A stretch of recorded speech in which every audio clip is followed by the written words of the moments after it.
Hi, my name is Gia. I'm the leads manager with Sean Terry's office, 1-800-FAIR-OFFER. And today I wanted to talk a little bit about the importance of following up with your seller leads. Sometimes people think that a lead is dead, like you'll talk to them, they're retail, they may say they're not interested, they may say they're not distressed or something like that. But if you can establish a good rapport on the front end, months sometimes down the road, you will be able to follow up with a seller lead and engage with them, reread your notes, remember something about it, and reestablish that rapport and get an appointment out of it. I had a call yesterday, actually a couple of calls yesterday and the day before, with seller leads from October of last year, 2017, that I've been cultivating. One of them had a wife that was not on board with selling, but then became very ill. And so he reached out to me because we'd been talking back and forth or texting or however we were establishing our rapport. And I scheduled an appointment for him.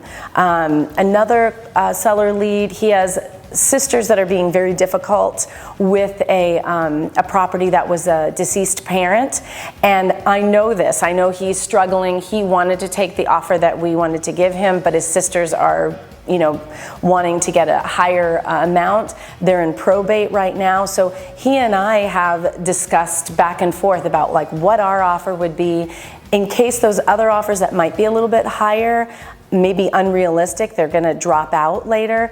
He'll remember that I have an offer waiting for him, and we just keep in touch with each other. So that's why follow-up is really important when you're talking to your seller leads. In fact, here is that call that I made yesterday to my seller lead as a follow-up. And whether it works or not for me to get an appointment at that time, sometimes that's not relevant. Right now I'm reestablishing my rapport with him by bringing up things that we had talked about in the past and reconnecting with him again. Hello? Hi, Gary. Yes. Hi, it's Gia with 1-800-FAIR-OFFER. How are you? Good, how are you? Good, just doing my follow-up call. I know I haven't talked to you in a few weeks, and last time we spoke, it looks like you guys were going through some probate. Yeah. Still? Still are. Oh, yeah. No. Had to do one for my mother that's been passed away for 18 years, so she was on the titles to the lot, so they're saying 2 or 3 more weeks. Okay, just a lot of paperwork and everything. All right. Yes. And then I know that someone waiting in the wings? Did you have another investor that was interested? I don't know. Yeah. Actually 2, both at $120,000. So. Okay, and that was that was after fees and all of that. After fees and everything, it was cash as is. Okay. Yeah. All right.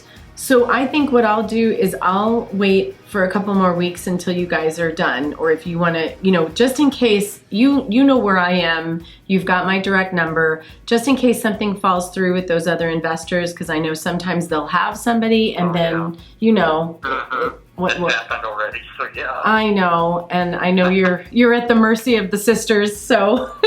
Yeah.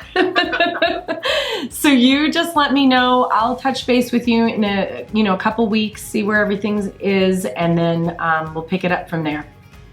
Sounds good. All right, Harry. God, sorry about that, Gary. I'm looking at your dad's name on my thing. Right. All right, I will talk to you in a few weeks. You take care. Okay. Bye-bye. Sean reiterates all the time about the importance of follow-up and that it's time and circumstance that's important.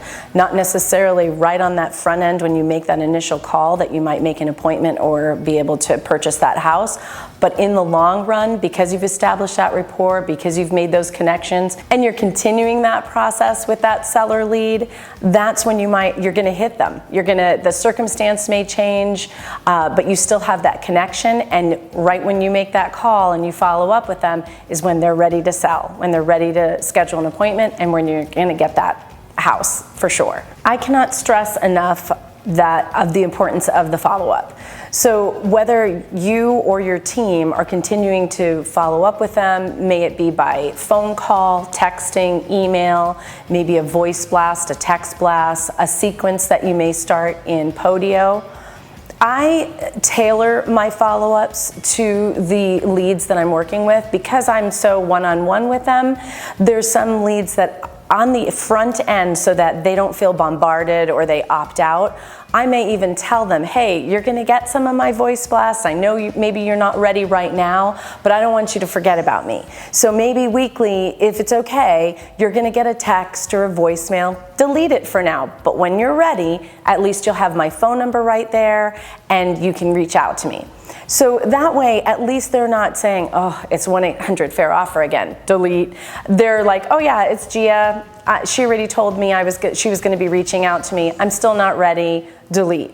But then you're going to hit it one time where their circumstances change, like the seller lead that I talked about previously, where his wife ended up in the hospital. He's ready. He's gotten all my text blasts. He's gotten my voicemails, my text to him, following up, seeing how he's doing, if he's ready, and now he's ready.